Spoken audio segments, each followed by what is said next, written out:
ಮಿತ್ರರೇ ನಮಸ್ಕಾರ. ಮಿತ್ರರೇ, ಈ ಒಂದು ತಮ್ನೈಲ್ ಹೆಡ್ಡಿಂಗ್ ಅನ್ನು ನೋಡಿ ನಿಮಗೆ ಆಶ್ಚರ್ಯ ಆಗಿರಬಹುದು. ತುರ್ಕಿಗೆ ಭಾರತದ ಮಿಸೈಲ್ ಹಿಟ್. ಹಾಗಂದ್ರೆ ಏನರ್ಥ? ಭಾರತದ ಮಿಸೈಲ್ ಏನಾದರೂ ತುರ್ಕಿಗೆ ಹೋಗ್ಬಿತ್ತಾ, ಅಥವಾ ಭಾರತ ತುರ್ಕಿ ಮೇಲೆ ಏನಾದರೂ ಯುದ್ಧ ಶುರು ಮಾಡ್ತಾ? ಹೀಗೆಲ್ಲ ನೀವು ಪ್ರಶ್ನೆ ಕೇಳಿದ್ರೆ ಹಾಗೇನೂ ಆಗಿಲ್ಲ.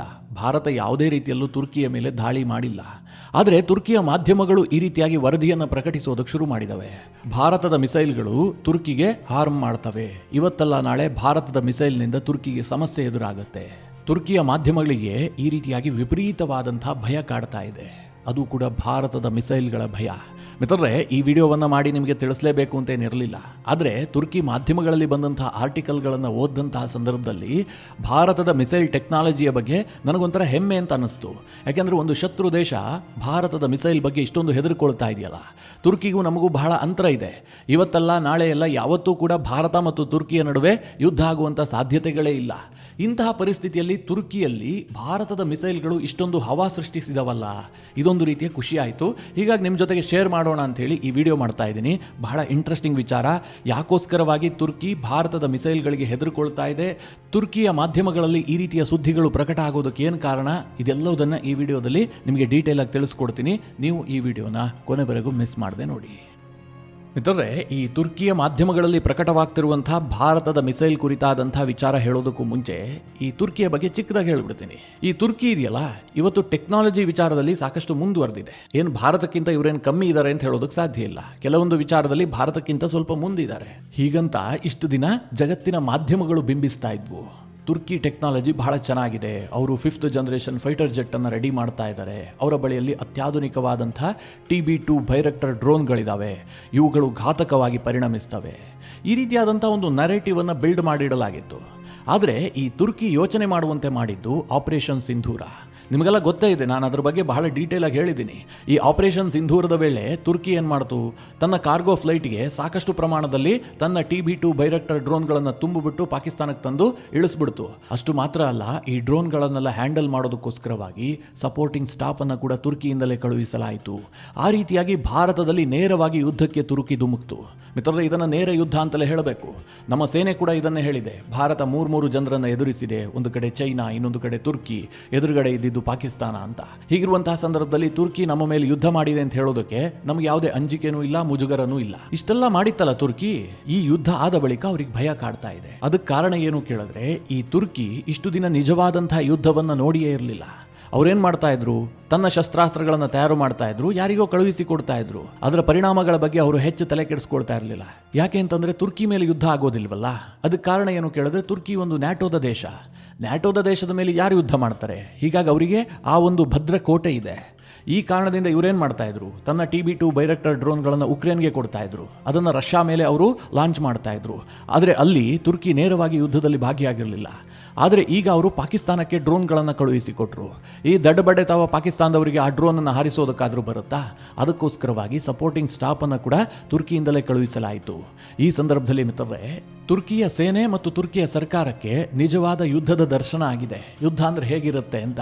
ಯಾಕೆ ಕೇಳಿದ್ರೆ, ಭಾರತ TB2 ಬೈರಕ್ಟರ್ ಡ್ರೋನ್ಗಳನ್ನೆಲ್ಲ ನಾಮಾವಶೇಷ ಮಾಡಿಬಿಡ್ತು. ಒಂದು ಕೂಡ ಟಾರ್ಗೆಟನ್ನು ರೀಚ್ ಆಗೋದಕ್ಕೆ ಸಾಧ್ಯ ಆಗಿಲ್ಲ. ಆ ಪ್ರಮಾಣದಲ್ಲಿ ಅದನ್ನು ಆಗಸದಲ್ಲೇ ಹೊಡೆದಾಕ್ತು, ಇಂಟರ್ಸೆಪ್ಟ್ ಮಾಡಿಬಿಡ್ತು. ಅಷ್ಟು ಮಾತ್ರ ಅಲ್ಲ, ಪಾಕಿಸ್ತಾನಕ್ಕೆ ಭಾರತ ಬ್ರಹ್ಮೋಸ್ ಮೂಲಕವಾಗಿ ಹಿಟ್ ಮಾಡ್ತಲ್ಲ, ಇದನ್ನು ತುರ್ಕಿ ನೋಡಿದೆ. ಯಾವ ಪ್ರಮಾಣದಲ್ಲಿ ಹಾನಿಯಾಗಿದೆ ಅಂತ ತುರ್ಕಿಗೆ ಅನುಭವಕ್ಕೆ ಬಂದಿದೆ. ಈಗ ಮಿತ್ರರೇ, ಅದೇ ತುರ್ಕಿಗೆ ಭಯ ಶುರುವಾಗಿದೆ. ಅದೇನು ಕೇಳಿದ್ರೆ, ಭಾರತದ ಬ್ರಹ್ಮೋಸ್ ಇರಬಹುದು ಅಥವಾ ಲಾಂಗ್ ರೇಂಜ್ನ ಮಿಸೈಲ್ಗಳಿರಬಹುದು, ತುರ್ಕಿಗೆ ಹಾರ್ಮ್ ಮಾಡುತ್ತೆ ಅಂತ. ಮಿತ್ರರೇ, ಇದನ್ನು ಹೇಳಿದಂತಹ ಸಂದರ್ಭದಲ್ಲಿ ನಿಮಗೆ ಆಶ್ಚರ್ಯ ಆಗಬಹುದು. ಏನು ಭಾರತ ಮತ್ತು ತುರ್ಕಿಯ ನಡುವೆ ಯುದ್ಧ ಆಗುತ್ತಾ? ಅವರೆಲ್ಲೋ ಇದ್ದಾರೆ, ನಾವೆಲ್ಲೋ ಇದ್ದೀವಿ, ಯುದ್ಧ ಆಗುವಂಥ ಸನ್ನಿವೇಶವೂ ಇಲ್ಲ. ಅದು ಅಲ್ಲದೆ ತುರ್ಕಿ ಒಂದು ನ್ಯಾಟೋದ ದೇಶ. ಹೀಗಿರುವಂತಹ ಸಂದರ್ಭದಲ್ಲಿ ತುರ್ಕಿಗೆ ಭಾರತದ ಮಿಸೈಲ್ಗಳು ಯಾವ ರೀತಿಯಾಗಿ ಹಾರ್ಮ್ ಮಾಡೋದಕ್ಕೆ ಸಾಧ್ಯ? ಇದೊಂದು ಕಪೋಲ ಕಲ್ಪಿತ ಕಟ್ಟುಕತೆ ಆಗಿರಬಹುದು ಅನ್ನುವಂಥ ಭಾವನೆ ನಿಮ್ಮ ಮನಸ್ಸಿನಲ್ಲಿ ಬರ್ತಾ ಇರಬಹುದು. ಆದರೆ ತುರ್ಕಿಗಿರುವಂಥ ಭಯ ಏನು ಗೊತ್ತಾ? ಭಾರತ ನೇರವಾಗಿ ಯುದ್ಧ ಮಾಡುತ್ತೆ ಅಂತಲ್ಲ, ಭಾರತ ಇಂಡೈರೆಕ್ಟ್ ಆಗಿ ತುರ್ಕಿಯಲ್ಲಿ ರಕ್ತ ಹರಿಸುತ್ತೆ ಎನ್ನುವಂಥ ಭಯ. ಅದು ಹೇಗೆ ಕೇಳಿದ್ರೆ, ಗ್ರೀಸ್ ಮೂಲಕವಾಗಿ. ತುರ್ಕಿಯ ಮಾಧ್ಯಮಗಳಲ್ಲಿ ನಿರಂತರವಾಗಿ ಈ ರೀತಿಯ ಆರ್ಟಿಕಲ್ಗಳನ್ನು ಪಬ್ಲಿಷ್ ಮಾಡಲಾಗ್ತಾ ಇದೆ. ಮಿತ್ರರೇ, ಈಗೇನು ನೀವು ನೋಡ್ತಾ ಇದ್ರಲ್ಲ, ಇದು ತುರ್ಕಿಯ ನ್ಯೂಸ್ ಔಟ್ಲೆಟ್ನಲ್ಲಿ ಪಬ್ಲಿಷ್ ಆದಂತಹ ಆರ್ಟಿಕಲ್. ಇದರಲ್ಲಿ ಬಹಳ ಸ್ಪಷ್ಟವಾಗಿ ಹೇಳ್ತಾ ಇದೆ, ಭಾರತ 1000 ಕಿಲೋಮೀಟರ್ ರೇಂಜ್ನ ಕ್ರೂಸ್ ಮಿಸೈಲನ್ನು ತುರ್ಕಿಯ ಎನಿಮಿ ಕೊಡ್ತಾ ಇದೆ, ಅಂದರೆ ಗ್ರೀಸ್ಗೆ ಕೊಡ್ತಾ ಇದೆ. ಇದನ್ನು ಈ ಆರ್ಟಿಕಲ್ನಲ್ಲಿ ಬಹಳ ವಿಸ್ತಾರವಾಗಿ ಬರೆಯಲಾಗಿದೆ. ಜೊತೆಗೆ 300 ಕಿಲೋಮೀಟರ್ ರೇಂಜ್ನ ಬ್ರಹ್ಮೋಸನ್ನು ಕೂಡ ಕೊಡುವ ಸಾಧ್ಯತೆಗಳಿದೆ, ಆ ರೀತಿಯ ಮಾತುಕತೆ ಕೂಡ ಆಗ್ತಾ ಇದೆ ಅಂತ ಈ ಆರ್ಟಿಕಲ್ನಲ್ಲಿ ಹೇಳಲಾಗಿದೆ. ಬ್ರಹ್ಮೋಸ್ ಬಗ್ಗೆ ಯಾಕೆ ಇವ್ರಿಗೆ ಭಯ ಕೇಳಿದ್ರೆ, ಈ ಬ್ರಹ್ಮೋಸ್ ಮಿಸೈಲನ್ನು S-400 ಕೂಡ ತಡೆಯೋದಕ್ಕೆ ಸಾಧ್ಯ ಇಲ್ಲ ಅನ್ನುವಂಥದ್ದು ಇವರ ಅನುಮಾನ. ಭಾರತದ ಬಳಿ ಇರುವಂತಹ ಈ ಬ್ರಹ್ಮೋಸ್ಗೆ ಅಷ್ಟು ತಾಕತ್ತಿದೆ ಅಂತ ಈ ಭಯದಲ್ಲೇ ಈ ಆರ್ಟಿಕಲನ್ನು ಪಬ್ಲಿಷ್ ಮಾಡಲಾಗಿದೆ. ಮಿತ್ರರೇ, ಈ ಇಡೀ ಆರ್ಟಿಕಲ್ ತುರ್ಕಿಷ್ ಲ್ಯಾಂಗ್ವೇಜ್ನಲ್ಲಿದೆ. ಇದು ನೋಡೋದಕ್ಕೆ ಇಂಗ್ಲೀಷ್ನಂತೆ ಕಂಡರೂ ಕೂಡ ಇಂಗ್ಲೀಷ್ನಂತೆ ಇದನ್ನು ಓದೋದಕ್ಕೆ ಸಾಧ್ಯ ಇಲ್ಲ. ಕಂಪ್ಲೀಟ್ ಆಗಿ ಇದು ಡಿಫ್ರೆಂಟ್. ಹೀಗಾಗಿ ನೀವು ಇದನ್ನು ಗೂಗಲ್ ಟ್ರಾನ್ಸ್ಲೇಟ್ ಮಾಡಿ ಓದಬಹುದು. ನೀವು ಕನ್ನಡದಲ್ಲಿ ಬೇಕಾದರೂ ಓದಬಹುದು, ಇಂಗ್ಲೀಷ್ನಲ್ಲಿ ಬೇಕಾದರೂ ಓದಬಹುದು. ಆದರೆ ಇಲ್ಲಿ ಈ ಇಡೀ ಆರ್ಟಿಕಲನ್ನು ಓದಿದಂತಹ ಸಂದರ್ಭದಲ್ಲಿ ನಮಗೊಂಥರ ಖುಷಿ ಆಗುತ್ತೆ. ಯಾಕೆ ಕೇಳಿದ್ರೆ, ಈ ತುರ್ಕಿಯ ಮಾಧ್ಯಮಗಳಲ್ಲಿ ಪ್ರಕಟವಾದಂತಹ ಈ ಆರ್ಟಿಕಲ್ನಲ್ಲಿ ಭಾರತದ ಮಿಸೈಲ್ಗಳ ಗುಣಗಾನ ಮಾಡಲಾಗಿದೆ. ಗುಣಗಾನ ಅಂತಂದರೆ ತುಂಬ ಒಳ್ಳೆಯದು, ತುಂಬ ಚೆನ್ನಾಗಿದೆ ಅಂತಲ್ಲ. ಇದು ಘಾತಕವಾದಂತಹ ಮಿಸೈಲ್. ಇದೇನಾದರೂ ನಮ್ಮ ಎನಿಮಿ ಕೈಗೆ ಸಿಕ್ಕಿದ್ರೆ ತುರ್ಕಿಗೆ ಭಾರಿ ಹಾರ್ಮ್ ಉಂಟಾಗುತ್ತೆ. ಈ ಭಯ ಇದೆಯಲ್ಲ, ಇದನ್ನು ತುರ್ಕಿಷ್ ಮಾಧ್ಯಮದಲ್ಲಿ ನೋಡೋದಕ್ಕೊಂಥರ ಖುಷಿ ಆಗುತ್ತೆ. ನಮ್ಮ ಮಿಸೈಲ್ಗಳ ಬಗ್ಗೆ ಇವರು ಇಷ್ಟೊಂದು ಭಯಗೊಳ್ತಾ ಇದ್ದಾರಲ್ಲ ಅಂತ. ತುರ್ಕಿಯ ಮಾಧ್ಯಮಗಳು ಈ ರೀತಿಯಾಗಿ ಬೊಬ್ಬೆ ಹೊಡೆಯೋದಕ್ಕೂ ಕೂಡ ಒಂದು ಕಾರಣ ಇದೆ. ಅದೇನು ಕೇಳಿದ್ರೆ, ನಮ್ಮಲ್ಲೊಂದು ಮಾತಿದೆ ನೋಡಿ, ಮಾಡಿದ್ದುಣ್ಣೋ ಮಾರಾಯ ಅಂತ. ಅವರಿಗೆ ಸಂಬಂಧಪಡದಂತಹ ಯುದ್ಧದಲ್ಲಿ ತುರ್ಕಿ ಭಾಗಿಯಾಯಿತು. ಪಾಕಿಸ್ತಾನಕ್ಕೂ ತುರ್ಕಿಗೂ ಏನು ಸಂಬಂಧ? ಅವರೇನು ಬಾರ್ಡರ್ ಹಂಚ್ಕೊಂಡಿದ್ದಾರಾ? ಏನೂ ಇಲ್ಲ. ಕೇವಲ ಇಸ್ಲಾಮಿಕ್ ರಾಷ್ಟ್ರ ಅನ್ನುವ ಒಂದೇ ಒಂದು ಕಾರಣಕ್ಕೋಸ್ಕರವಾಗಿ ಪಾಕಿಸ್ತಾನದ ವಿಚಾರಕ್ಕೆ ತುರ್ಕಿ ಮಂಡೆ ಹಾಕುತ್ತೆ. ಮಾಮೂಲಿ ದಿನದಲ್ಲಿ ಶಸ್ತ್ರಾಸ್ತ್ರವನ್ನು ಪಾಕಿಸ್ತಾನಕ್ಕೆ ತುರ್ಕಿ ಕೊಡ್ತಾ ಇದೆ ಅಂತಂದ್ರೆ ಭಾರತ ಏನು ತಲೆ ಕೆಡಿಸ್ಕೊಳ್ತಾ ಇರಲಿಲ್ಲ. ಯುದ್ಧದಂತಹ ಸನ್ನಿವೇಶದಲ್ಲಿ ಶಸ್ತ್ರಾಸ್ತ್ರಗಳನ್ನು ಪೂರೈಕೆ ಮಾಡಿ ಅದಕ್ಕೆ ಬೇಕಾದಂತಹ ಸಪೋರ್ಟಿಂಗ್ ಸ್ಟಾಫ್ಗಳನ್ನು ಕೂಡ ಕಳುಹಿಸಿಕೊಟ್ಟಿದ್ದೀಯಲ್ಲ, ಇದನ್ನು ಭಾರತ ಸಹಿಸಿಕೊಳ್ಳೋದಿಲ್ಲ. ಹೀಗಾಗಿ ಭಾರತ ತುರ್ಕಿ ಕೂಡ ನಮ್ಮ ಮೇಲೆ ಯುದ್ಧ ಮಾಡಿದೆ ಅಂತ ನೇರವಾಗಿ ಘೋಷಣೆ ಮಾಡಿಬಿಟ್ಟಿದೆ. ಈಗ ಎರಡೂ ದೇಶಗಳ ನಡುವಿನ ಸಂಬಂಧ ತೀರಾ ಹದಗೆಟ್ಟು ಹೋಗಿದೆ. ಇಷ್ಟು ದಿನ ಈ ತುರ್ಕಿ ಕಾಶ್ಮೀರ ವಿಚಾರದಲ್ಲಿ ಪಾಕಿಸ್ತಾನಕ್ಕೆ ಸಪೋರ್ಟ್ ಮಾಡ್ತಾ ಇತ್ತು. ಪಾಕಿಸ್ತಾನ ಮತ್ತು ತುರ್ಕಿಯ ಸಂಬಂಧ ಚೆನ್ನಾಗಿತ್ತು. ಭಾರತ ಏನು ಅದಕ್ಕೆಲ್ಲ ತಲೆ ಕೆಡಿಸ್ಕೊಳ್ತಾ ಇರಲಿಲ್ಲ. ಅದು ಅವರ ಇಂಟರ್ನಲ್ ಮ್ಯಾಟರ್ಸ್, ನಾವು ಅದಕ್ಕೆಲ್ಲ ತಲೆ ಹಾಕೋದಿಲ್ಲ. ಅವರೊಂದು ತಟಸ್ಥವಾಗಿರ್ತಾರೆ. ಯುದ್ಧ ಅನ್ನುವಂಥ ಸನ್ನಿವೇಶ ಬಂದಾಗ ತುರ್ಕಿ ಬಾಯಿ ಮಾತಿನ ಬೆಂಬಲವನ್ನ ಪಾಕಿಸ್ತಾನಕ್ಕೆ ಕೊಡಬಹುದು, ಭಾರತವನ್ನ ಖಂಡಿಸಬಹುದು. ಇದಿಷ್ಟು ಭಾರತದ ಯೋಚನೆ ಆಗಿತ್ತು. ಆದರೆ ತುರ್ಕಿ ಈ ಪ್ರಮಾಣದಲ್ಲಿ ಯುದ್ಧದಲ್ಲಿ ನೇರವಾಗಿ ಭಾಗಿಯಾಗುತ್ತೆ ಅಂತ ಭಾರತ ಊಹೆಯನ್ನೇ ಮಾಡಿರಲಿಲ್ಲ. ಆದರೆ ತುರ್ಕಿ ಅಂತಹ ದುಸ್ಸಾಹಸಕ್ಕೂ ಕೂಡ ಕೈ ಹಾಕಿದೆ. ಆದ್ರೀಗ ತುರ್ಕಿಗೆ ಭಾರತದ ಪ್ರತೀಕಾರದ ಭಯ ಕಾಡ್ತಾ ಇದೆ. ಅದಕ್ಕೋಸ್ಕರವಾಗಿ ತುರ್ಕಿಯ ಮಾಧ್ಯಮಗಳಲ್ಲಿ ಈ ರೀತಿಯಾಗಿ ಭಾರತದ ಮಿಸೈಲ್ಗಳ ಬಗ್ಗೆ ಚರ್ಚೆ ಆಗ್ತಾ ಇದೆ. ಎಲ್ಲಾ ಆರ್ಟಿಕಲ್ಗಳಲ್ಲೂ ಏನು ಹೇಳಲಾಗ್ತಾ ಇದೆ ಅಂತಂದ್ರೆ, ಗ್ರೀಸನ್ನು ಬಳಸಿಕೊಂಡು ಭಾರತ ತುರ್ಕಿಯ ಮೇಲೆ ಸೇಡನ್ನು ತೀರಿಸಿಕೊಳ್ಳುತ್ತೆ ಅಂತ. ಇದನ್ನು ನೀವು ಅರ್ಥ ಮಾಡ್ಕೊಳ್ಬೇಕು ಅಂತಂದ್ರೆ ಗ್ರೀಸ್ ಮತ್ತು ತುರ್ಕಿಯ ಸಂಬಂಧವನ್ನು ಅರ್ಥ ಮಾಡ್ಕೊಳ್ಬೇಕು. ಈ ತುರ್ಕಿ ಮತ್ತು ಗ್ರೀಸ್ ಇದಾವಲ್ಲ, ಇಬ್ಬರು ಪಕ್ಕ ಪಕ್ಕ ಇರುವಂತಹ ದೇಶ, ಬಾರ್ಡರ್ ಕೂಡ ಶೇರ್ ಮಾಡ್ಕೊಂಡಿದ್ದಾರೆ. ಆದರೆ ಈ ಎರಡೂ ದೇಶಗಳು ಕೂಡ ಹಾವು ಮುಂಗುಸಿಯಂತೆ ದ್ವೇಷಿಗಳು. ಈ ಭಾರತ ಮತ್ತು ಪಾಕಿಸ್ತಾನದ ನಡುವೆ ಯಾವ ಪ್ರಮಾಣದ ದ್ವೇಷ ಇದೆಯೋ ಅದಕ್ಕಿಂತಲೂ ಒಂದು ಪಟ್ಟು ಜಾಸ್ತಿ ದ್ವೇಷ ತುರ್ಕಿ ಮತ್ತು ಗ್ರೀಸ್ ನಡುವೆ ಇದೆ. ಅದಕ್ಕೆ ಇತಿಹಾಸದಲ್ಲಿ ಅನೇಕ ಕಾರಣಗಳಿದೆ. ಸೈಪ್ರಸ್ ವಿಚಾರವೂ ಕೂಡ ಒಂದು. ಈ ಸೈಪ್ರಸ್ ಅನ್ನುವಂತಹ ದ್ವೀಪ ದೇಶ ಇದೆಯಲ್ಲ, ಇದರಲ್ಲಿ ತುರ್ಕಿಯ ಕಮ್ಯುನಿಟಿಯವರು ಇದ್ರು, ಗ್ರೀಸ್ನ ಕಮ್ಯುನಿಟಿಯವರು ಕೂಡ ಇದ್ರು. ತುರ್ಕಿ ಕಮ್ಯುನಿಟಿಯವರಿಗೆ ತುರ್ಕಿ ಸಪೋರ್ಟ್ ಮಾಡ್ತಾ ಇತ್ತು, ಗ್ರೀಸ್ ಕಮ್ಯುನಿಟಿಯವರಿಗೆ ಗ್ರೀಸ್ ಸಪೋರ್ಟ್ ಮಾಡ್ತಾ ಇತ್ತು. ಈಗ ತುರ್ಕಿ ಕುತಂತ್ರ ಮಾಡಿ ಯುದ್ಧ ಮಾಡಿ ಸೈಪ್ರಸ್ ಅನ್ನ ಎರಡು ಭಾಗ ಮಾಡಿಬಿಟ್ಟಿದೆ. ಇದು ಗ್ರೀಸ್ ಮತ್ತು ಟರ್ಕಿಯ ನಡುವೆ ದ್ವೇಷ ವಿಪರೀತವಾಗಿ ಜಾಸ್ತಿ ಆಗುವಂತೆ ಮಾಡಿಬಿಟ್ಟಿದೆ. ಈ ಗ್ರೀಸ್ನ ಅನೇಕ ದ್ವೀಪಗಳು ಏಜಿಯನ್ ಸಮುದ್ರದಲ್ಲಿದೆ. ಗ್ರೀಸ್ ಮತ್ತು ಟರ್ಕಿಯ ನಡುವೆ ಏನಾದರೂ ಯುದ್ಧ ಆಗುತ್ತೆ ಅಂತಂದ್ರೆ ಏಜಿಯನ್ ಸಮುದ್ರದ ಮೂಲಕವಾಗಿ ಯುದ್ಧ ಆಗುತ್ತೆ. ಈಗ ತುರ್ಕಿಯ ಮಾಧ್ಯಮಗಳು ಏನ್ ಹೇಳ್ತಾ ಇದಾವೆ ಅಂತಂದ್ರೆ, ಈ ಏಜಿಯನ್ ಸಮುದ್ರಕ್ಕೆ ಭಾರತದ ಮಿಸೈಲ್ಗಳು ಬರುತ್ತೆ. ಕಾರಣ ಏನು ಕೇಳಿದ್ರೆ, ಗ್ರೀಸ್ ಮತ್ತು ಭಾರತದ ನಡುವೆ ಲಾಂಗ್ ರೇಂಜ್ ಮಿಸೈಲ್ ಡೀಲ್ ಆಗುತ್ತೆ. ಈ ವಿಚಾರವನ್ನು ಮೊದಲಿಗೆ ಪ್ರಸ್ತಾಪ ಮಾಡಿದ್ದು ಗ್ರೀಸ್ನ ಮಾಧ್ಯಮಗಳು. ಗ್ರೀಸ್ನ ಮಾಧ್ಯಮಗಳಲ್ಲಿ ಈ ರೀತಿಯ ವರದಿಗಳನ್ನು ಪ್ರಕಟಿಸೋದಕ್ಕೆ ಶುರು ಮಾಡಿತು. ಆಪರೇಷನ್ ಸಿಂಧೂರದಿಂದಾಗಿ ತುರ್ಕಿ ಒದೆ ತಿಂದುಬಿಟ್ಟಿದೆ. ಹೀಗಾಗಿ ಭಾರತದ ಟೆಕ್ನಾಲಜಿಯ ಬಗ್ಗೆ ಗ್ರೀಸ್ ಸಿಕ್ಕಾಪಟ್ಟೆ ಆಕರ್ಷಿತವಾಗಿದೆ. ಭಾರತದ ಕ್ರೂಸ್ ಮಿಸೈಲ್ಗಳನ್ನು ಗ್ರೀಸ್ ಖರೀದಿ ಮಾಡೋದಕ್ಕೆ ಯೋಚನೆ ಮಾಡ್ತಾ ಇದೆ. ಇಬ್ಬರ ನಡುವೆ ಅನ್ಅಫಿಷಿಯಲ್ ಆಗಿ ಮಾತುಕತೆ ಕೂಡ ಆರಂಭಗೊಂಡಿದೆ ಅನ್ನುವ ರೀತಿಯಲ್ಲಿ ಗ್ರೀಸ್ನ ಮಾಧ್ಯಮಗಳು ವರದಿ ಮಾಡೋದಕ್ಕೆ ಶುರು ಮಾಡಿದ್ವು. ಇದು ತುರ್ಕಿಯಲ್ಲಿ ಭೂಕಂಪವನ್ನೇ ಸೃಷ್ಟಿಸಿತು. ಕಾರಣ ಏನು ಕೇಳಿದ್ರೆ, ಒಮ್ಮೆ ಏನಾದರೂ ಗ್ರೀಸ್ಗೆ ಭಾರತದ ಬ್ರಹ್ಮೋಸ್ ಸಿಕ್ತು ಅಂತಂದ್ರೆ, ಗ್ರೀಸ್ ಮತ್ತು ತುರ್ಕಿ ಅಕ್ಕಪಕ್ಕದಲ್ಲೇ ಇದ್ದಾವೆ. 300 ಕಿಲೋಮೀಟರ್ ರೇಂಜ್ನ ಬ್ರಹ್ಮೋಸ್ ಮೂಲಕವಾಗಿ ತುರ್ಕಿಗೆ ಆರಾಮವಾಗಿ ಹಿಟ್ ಮಾಡಬಹುದು. ಭಾರತದಂತೆ ತುರ್ಕಿಯ ಬಳಿಯಲ್ಲೂ ಕೂಡ S-400 ಮಿಸೈಲ್ ಡಿಫೆನ್ಸ್ ಸಿಸ್ಟಮ್ ಇದೆ. ಆದರೂ ಕೂಡ ಅವರಿಗೆ ಬ್ರಹ್ಮೋಸ್ ಅನ್ನ ತಡೆಯೋದಕ್ಕಾಗೋದಿಲ್ಲ ಅನ್ನುವಂತಹ ಸತ್ಯ ಕೂಡ ಗೊತ್ತಿದೆ.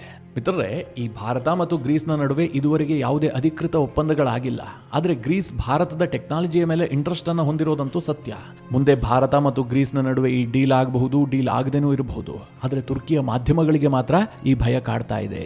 ಭಾರತದ ಮಿಸೈಲ್ಗಳು ತುರ್ಕಿಯ ಪಕ್ಕದಲ್ಲಿ ಬಂದು ನಿಂತ್ಕೊಳ್ತವೆ ಅಂತ. ಮಿತ್ರರೇ, ಆ ಆರ್ಟಿಕಲ್ಗಳನ್ನು ಓದಂತಹ ಸಂದರ್ಭದಲ್ಲಿ ಭಾರತೀಯರಾಗಿ ನಮಗೆ ಸಹಜವಾಗಿ ಖುಷಿಯಾಗುತ್ತೆ. ಇವತ್ತು ಭಾರತದ ಮಿಸೈಲ್ ಟೆಕ್ನಾಲಜಿ ಬಗ್ಗೆ ಜಗತ್ತು ಇಷ್ಟು ಭಯಗೊಳ್ತಾ ಇದೆಯಲ್ಲ, ತುರ್ಕಿಯಂತಹ ಒಂದು ನ್ಯಾಟೋದ ದೇಶವೇ ಇಷ್ಟೊಂದು ಭಯಗೊಳ್ಳುತ್ತಿದೆ ಅಂತಂದ್ರೆ ಭಾರತದ ಬಳಿಯಲ್ಲಿ ನಿಜವಾಗ್ಲೂ ಕೂಡ ಅತ್ಯಂತ ಶಕ್ತಿಶಾಲಿಯಾದಂತಹ ಮಿಸೈಲ್ ಟೆಕ್ನಾಲಜಿ ಇದೆ ಅನ್ನುವಂಥದ್ದು ಕನ್ಫರ್ಮ್ ಆಗ್ತಾ ಇದೆ ಅಲ್ವಾ. ಇದೇ ಸಂದರ್ಭದಲ್ಲಿ ನಿಮಗೆ ಇನ್ನೊಂದು ಪ್ರಶ್ನೆ ಕೂಡ ಬಂದಿರಬಹುದು. ಈಗ ತುರ್ಕಿ ಕೂಡ ನ್ಯಾಟೋದ ದೇಶ, ಗ್ರೀಸ್ ಕೂಡ ನ್ಯಾಟೋದ ದೇಶ. ಇಂತಹ ಸಂದರ್ಭದಲ್ಲಿ ಗ್ರೀಸ್ ಭಾರತದ ಮಿಸೈಲ್ ಅನ್ನ ಖರೀದಿ ಮಾಡಿದ್ರೆ ತುರ್ಕಿ ಯಾಕೆ ಭಯ ಪಡಬೇಕು, ನ್ಯಾಟೋದ ದೇಶ ಅಲ್ವಾ ಅಂತ. ಇಲ್ಲೊಂದು ಇಂಟ್ರೆಸ್ಟಿಂಗ್ ವಿಚಾರ ಇದೆ. ಈ ಎರಡೂ ದೇಶಗಳು ನ್ಯಾಟೋದ ಸದಸ್ಯತ್ವವನ್ನು ಹೊಂದಿದಾವೆ, ಆದ್ರೆ ಪರಸ್ಪರ 10 ಪೈಸೆ ನಂಬಿಕೆ ಇಲ್ಲ. ತುರ್ಕಿ ಯಾವಾಗ ಬೇಕಾದ್ರೂ ಯುದ್ಧ ಮಾಡಬಹುದು ಅಂತ ಗ್ರೀಸ್ ಕೂಡ ತನ್ನ ಸೇನೆಯನ್ನ ಅಲರ್ಟ್ ಆಗಿಟ್ಟಿರುತ್ತೆ. ಗ್ರೀಸ್ ಯಾವಾಗ ಬೇಕಾದ್ರೂ ಯುದ್ಧ ಮಾಡಬಹುದು ಅಂತ ತುರ್ಕಿ ಕೂಡ ತನ್ನ ಸೇನೆಯನ್ನ ಅಲರ್ಟ್ ನಲ್ಲೇ ಇಟ್ಟಿರುತ್ತೆ. ಅವರು ನ್ಯಾಟೋದ ದೇಶಗಳಾಗಿದ್ರೂ ಕೂಡ ಪರಸ್ಪರ 10 ಪೈಸೆ ನಂಬಿಕೆ ಇಟ್ಕೊಂಡಿಲ್ಲ. ಅಷ್ಟರ ಮಟ್ಟಿಗೆ ಎರಡೂ ದೇಶಗಳಿಗೆ ಅನುಮಾನ ಇದೆ.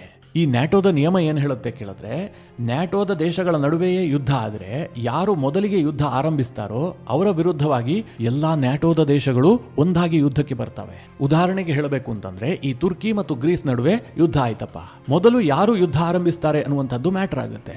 ಒಂದು ವೇಳೆ ತುರ್ಕಿ ಏನಾದ್ರೂ ಗ್ರೀಸ್ನ ಮೇಲೆ ಏಕಾಏಕಿಯಾಗಿ ಯುದ್ಧವನ್ನ ಘೋಷಣೆ ಮಾಡಿದ್ದೇ ಆದ್ರೆ ಆಗ ನ್ಯಾಟೋದ ಇತರ 31 ದೇಶಗಳಿದಾವಲ್ಲ, ಆ ಎಲ್ಲರೂ ಕೂಡ ಗ್ರೀಸ್ನ ಬೆಂಬಲಕ್ಕೆ ಬರ್ತಾರೆ. ತುರ್ಕಿ ಸ್ವತಃ ಒಂದು ನ್ಯಾಟೋದ ದೇಶವಾಗಿದ್ರೂ ಕೂಡ ತುರ್ಕಿಯ ವಿರುದ್ಧವೇ ಎಲ್ಲಾ ದೇಶಗಳು ಕೂಡ ಒಟ್ಟಾಗಿ ಯುದ್ಧ ಮಾಡಿಬಿಡ್ತವೆ. ಅದೇ ಗ್ರೀಸ್ ಏನಾದ್ರೂ ಮೊದಲು ಯುದ್ಧವನ್ನು ಆರಂಭಿಸಿದ್ರೆ ತುರ್ಕಿ ಪರವಾಗಿ ಎಲ್ಲಾ ದೇಶಗಳು ನಿಂತ್ಕೊಳ್ತವೆ. ಇದು ನ್ಯಾಟೋದ ನಿಯಮ.